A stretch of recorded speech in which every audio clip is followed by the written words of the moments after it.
I sat at the table, intermittently looking at my watch and the notes of my prepared speech in front of me. By now it was purely habit.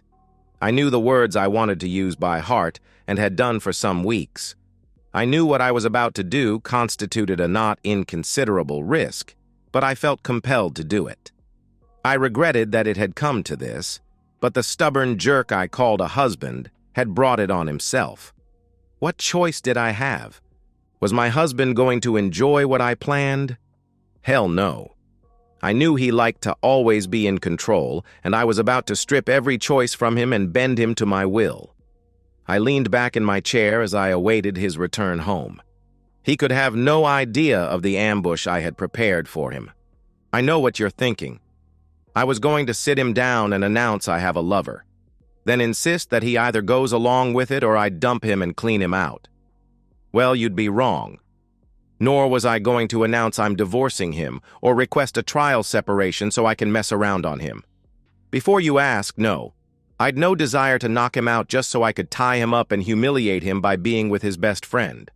And don't insult his integrity by suggesting I was there to announce that I've found out about his affair, so I was off for a revenge intimacy or two. My husband is the most loving, sweet, and above all, loyal man. It has ever been my privilege to meet him. No, this was the other type of ambush, a more literal one. I glanced over at my accomplice, Matt, who was 6'4" of muscle and tattooed, and stared back at me vacantly from where he was idling in the doorway of the bedroom just inside the front entrance. Well, I didn't pick him for his brain capacity, did I? I glanced at my watch again. Almost showtime. Right on cue, I heard Dave's keys in the lock of the front door. I nodded at Matt and watched him disappear into the shadows. I put on my best smile. Dave opened the door and, without looking inside, shut it behind him. It wasn't until he had turned again and taken 2 paces towards me that he looked up. His face immediately fell. "Karen, what the hell are you doing in my apartment?" At that moment, the aforementioned 6'4" mountain man stepped behind my husband and clamped the wet cloth over Dave's mouth and nose. I watched sadly as Dave struggled, really alarmed at how long this was taking. In the movies, those chloroformed passed out immediately. In reality, my husband struggled and thrashed, and his eyes rolled around, trying to see his attacker, but the huge biker knew his business. It must have been at least 2 distressing minutes before Dave changed tactics. He momentarily appeared to relax, then lifted his right foot and stomped down. I think his intention was to hit the top of Matt's foot, but he misjudged. Instead, his boot skidded down the biker's shin. I cringed at the reflected pain as even I, like him big and stupid, winced. Quick as a flash, Matt's plan was abandoned. Releasing Dave with one arm, he spun him around and hammered a fist under my husband's chin. Dave saw it coming but was too groggy to protect himself. Finally, I saw his eyes slowly cross, and he slumped in Matt's arm. Oh well. Shame. But the effect was the same. In well-rehearsed coordination, Matt and I lifted my recumbent husband and carried him into the master bedroom. 5 minutes and 4 ropes later, the job was done. I thanked Matt and paid him the last $200 I owed him for completing the job. He pocketed it, then trundled out the door, patting his pocket to make sure he had his lockpicks. I sat on the side of the bed and gazed lovingly at my husband's face, while I stroked his brow. What the hell? Why was he turning blue? It suddenly occurred to me that being unconscious and on his back had caused him to swallow his tongue. I tried to prise open his mouth. I don't know why. To try to grab his tongue, I suppose. It wouldn't open more than a little. So I put my hand under his neck and lifted a bit. I heard and felt air rushing into his lungs. I slowly relaxed as the color came back to his face. Now I just had to wait until he came out of his mat-induced swoon. It was still a good 10 minutes before his eyes started to flicker. I just sat there stroking his brow. Finally, his eyes opened fully. Within seconds, he lunged upwards, but was pulled back by the ropes. His head thrashed from side to side, looking at his bonds. Finally, seeing he was helpless, He stopped thrashing and just started yelling, "Help!" as loud as he could. I had anticipated this, so I slapped him as hard as I could to stun him a little, then reached for the pre-prepared gag. I had hoped we could talk like civilized human beings, but if you are going to be unreasonable, then a one-sided conversation will have to do. I stopped when I had finished tying the gag and looked once again at the face that I'd loved for 23 years. I took a deep breath and imagined my notes in my head. "Now, darling," I began to start my conversation. Something was wrong again. He appeared to be unconscious. Come on, I didn't slap him that hard. His eyes were rolled back in his head and his body was kind of vibrating. Thinking my slap had triggered something, I just sat and stared at this bizarre behavior. In my panic, I thought I could undo whatever it was I'd done by slapping him again. I leaped up and straddled his chest and brought my hand back to administer my medicine. "I'm sorry, darling. This wasn't what was supposed to be like that." My body was suddenly propelled sideways as someone tackled me to the floor. I looked up and saw, to my surprise, another woman. She was a little taller than me and quite beautiful, with flaming red hair. She was a good deal younger and obviously fitter, just like I was before my athletic body had been allowed to run down a little. I found myself pinned to the floor in some sort of wrestling or martial arts hold. The pressure around my throat allowed breathing. Just. I knew that a little more might change that, so I let my body go limp and just stared up into her startling green eyes. "Let me up. I have to talk to my husband," I pleaded. "I will let you up, but not to talk to my boyfriend. I want to see what's wrong with him. Try to interfere and believe me, I will break both your arms. I've called the police, so go or stay, I don't care. Do you understand?" The pressure remained until I nodded my assent. She jumped up and looked at Dave. His condition was still the same. She quickly put her head to his chest and listened.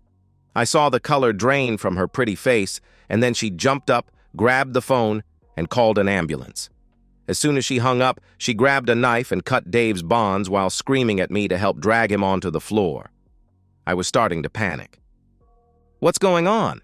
I asked. "I don't know. His heart is beating, but it's all over the place. I can't do CPR on the bed. What the hell did you do to him?" A friend of mine knocked him out, but he had to. Dave just wouldn't go out from the chloroform." The tall redhead paused again while she listened to Dave's chest. "Why did you chloroform him? Is this your way of getting him back? Nice plan." "No! I know he will never have me back. Not after what I did to him. He's way too proud for that." Any more discussion was interrupted when two policemen rushed into the apartment. The Hellcat quickly outlined what had happened, and one of the policemen quietly arrested me. As I was led to the door, the worry, the terror, but most of all the frustration, just overwhelmed me. "I just wanted to tell him why. He has to listen. He has to forgive me," I pleaded. I was taken to the police station and put in a holding cell for what seemed like hours. They'd offered to call a lawyer for me, but I knew I couldn't afford one. I'd spent just about all my savings on divorce lawyers until I'd accepted that Dave was gone forever. I was still terrified. What if Dave was dead? Then I could never explain why I'd done what I did and would never get his forgiveness. Finally, I was taken to an interview room.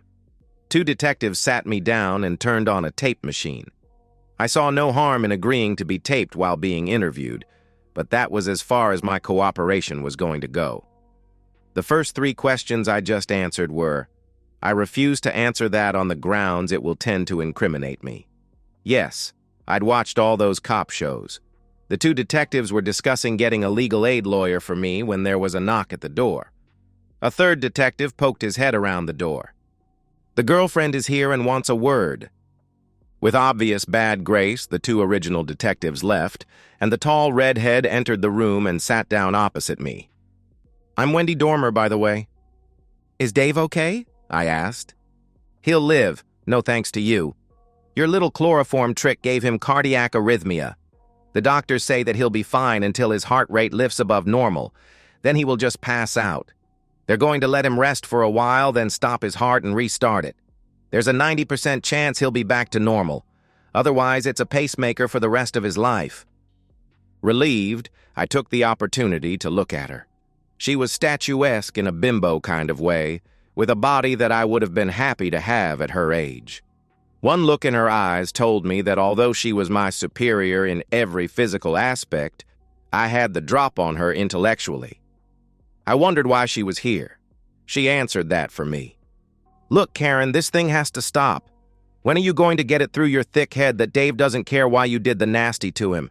He just wants the divorce and to move on with his life." "But he has to listen to me," I pleaded.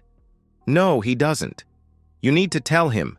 But there's no law that says he has to listen.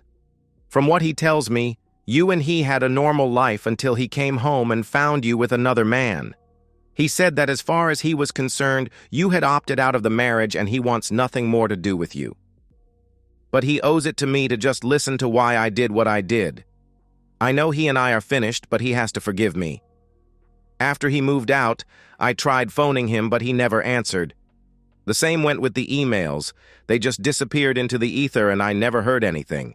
I sent him a letter and he just returned it unopened. I even tried a registered letter, but he refused to accept it. God, it is so frustrating. I tried accosting him at his work, but he just put his finger in his ears and refused to listen, then called security. I tried explaining it to his mom, but she just called me a cheating woman and hung up. I even tried getting my mom and dad to intervene, but they told me they didn't want anything to do with me anymore. That hurt, but not as much as when my own kids refused to talk to me. My last effort was to refuse to sign the divorce papers unless he sat down with me one-on-one. He just halted the process. It is so frustrating. If I could just tell him why I did it, then we could all move on, and people would just start talking to me again. "What people?" she asked. "Anyone," I pleaded. Yes, I can see it would be frustrating. Let me tell you, Dave was disappointed that the kids took the attitude they did. He tried to tell them they shouldn't judge you, that the crimes you committed were against him, not them. But they're adults now and can form their own opinions. They're good kids. They and my two get on really well. "When did you see them? Did you go to Sydney?" I asked. "No. They were here last week. It's the second semester break." She let the news that my own children were in town but didn't come to see me sink in. "Look, Karen, if it's going to save Dave's life and stop you from doing this stuff again, I'll be happy to listen to you now. I promise to try to get Dave to hear me out." I seriously considered her offer. I stared at her innocent, slightly vacuous expression. What the hell? I had nothing to lose and lots to gain.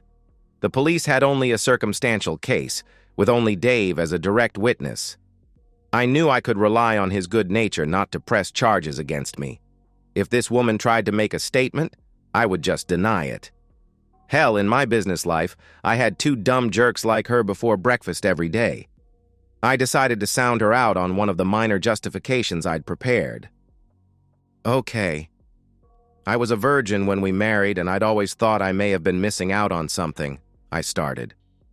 "Yes, Dave thought it might be something like that, but he said that getting married a virgin had been at your insistence. He said he'd put gentle pressure on you to give it up. He even said he flagged it as a potential problem way back then.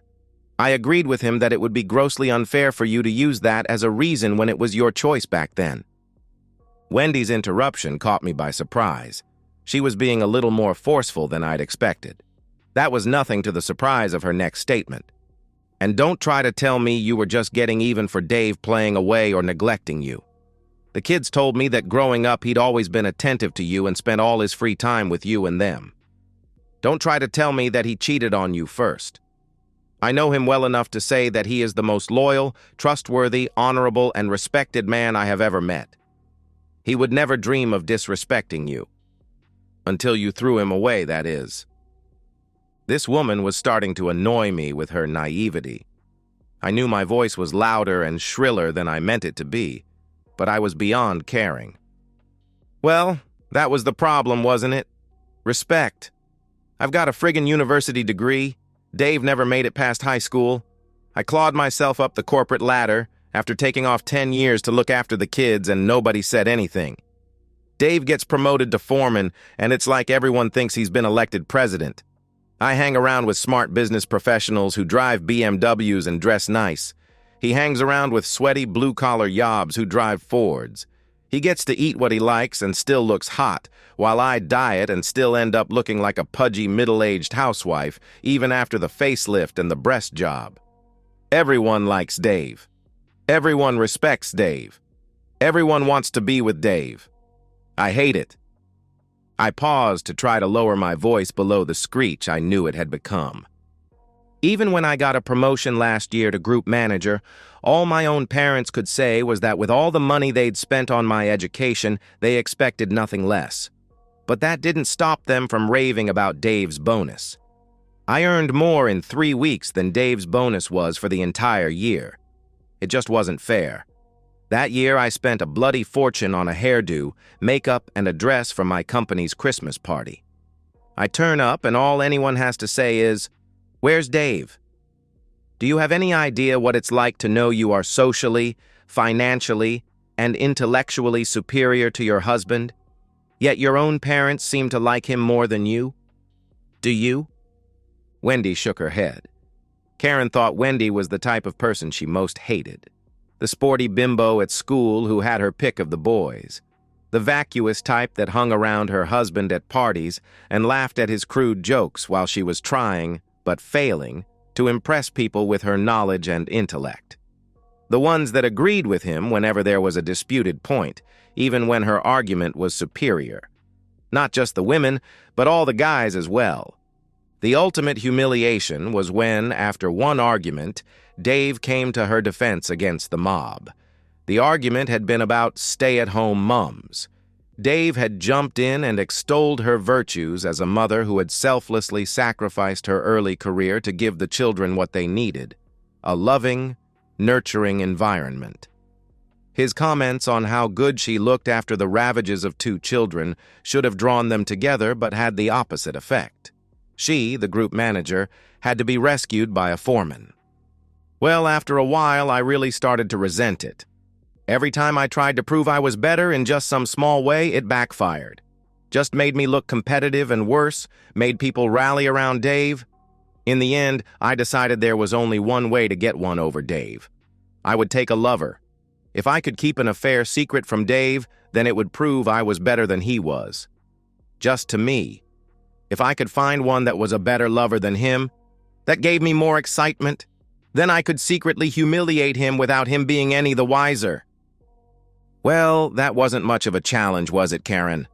Dave is so open and trusting that you could have been with a guy in bed next to him and he wouldn't have noticed. How long did this go on for? She asked. 3 guys over 6 months, I answered. Wow, Dave thought it was just the one. Was it what you were hoping for? She asked. On the whole, no. Sure, it was satisfying getting one over Dave and successfully hiding it, but the intimacy was awful. Because I was so inexperienced when I married, I had no idea that Dave was better than most men. The guys didn't give a thing about my excitement. It was just wham bang. Thank you, Mom. I only went with the first 2 a couple of times. The third guy, who I worked with, was the only one even remotely up to Dave's standards. So why didn't you give it up? She asked. Because if I did, then Dave would have won again, I pleaded. She questioned. I felt I had to keep going until I had better love with someone than the love I had with Dave. Then I could have retired, knowing I'd had better intimacy than Dave had ever had, and I could have stopped, knowing something Dave never would. I was training the third guy, John, up with everything I liked best. I could see this logic just wasn't registering with Wendy. Serves you right, woman. You should have been concentrating at school rather than being with the entire football team. So what happened in the end, Karen? What you are telling me now doesn't sit with what Dave told me. He figured you wanted to be caught. That was why he came home at his normal time and caught you on the couch, she asked. Of course I didn't want to be caught. I knew that Dave would throw me out on my back if he ever discovered me. I came to realize that John would never get me to where I wanted to be, so I came up with another plan. Dave and I enjoyed a couple of times a few hours after I'd been with other guys. It was kind of hot, but still not what I wanted. I made the mistake of reading some stories about humiliation online. There was one about a woman who had her lover and then got her husband to clean up the mess. This story struck a real chord with me. I knew this was what I was looking for. If I could pull this off, my obsession would be over. No matter how inferior I felt from then on, I would remember Dave humiliating himself that day. So I took the Monday off and invited John to come over in the afternoon. The plan was for him to have intimacy with me just before Dave came home. I set an alarm for 4:45, knowing that Dave always came home spot on 5:30. I was going to lie on the couch and invite him to dine when he walked in the door. Just my luck that for the first time in years, he came home early without ringing. I stopped, realizing that in my anger and frustration, I had departed wildly from my script. He didn't actually come home early, Karen. If you'd gone to work that day, then you would have realized that you and Dave had forgotten the start of daylight savings the day before. He turned up to work an hour late but left at normal time. He said he'd rung and left a message on your cell. I really don't know why you thought all that was necessary, Karen. I've talked to Dave a lot about this, helping him heal. At no time did he ever give me the impression he thought he was superior to you. In fact, he worshipped the ground you walked on. As for your parents, when I've spoken to them, they've always given me the impression that apart from this incident, they were very proud of you. Yes, I know that now. I realized that most of it was in my head, but it seemed so real at the time. That's what I wanted to tell Dave all along, but the stubborn jerk just wouldn't listen, I pleaded. So you cooked up this little scheme to make him listen to you? How was it supposed to go? She asked.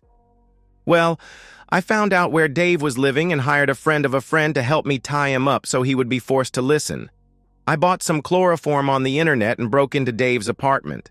When he came in, the guy was supposed to chloroform him and help me tie him up. It turned to hell, though. The chloroform didn't knock him out, and he started to lash out. My hired help had to knock him out with his fist. Then we tied him up, but just after he started coming around, he had that strange fit thing. I slapped him to get him to pay attention, and that was when you burst in. You will keep your promise, won't you, Wendy? You will tell Dave why I did it, won't you? Before I answer that, Karen, I just wanted to ask how you think your scheme turned out, she asked. Well, Dave won again, didn't he? I lost my job. All my friends and family deserted me, and even my own kids won't even tell me when they're in town. Meanwhile, Dave gets to be the victim. My reputation is in tatters. I'm damaged goods.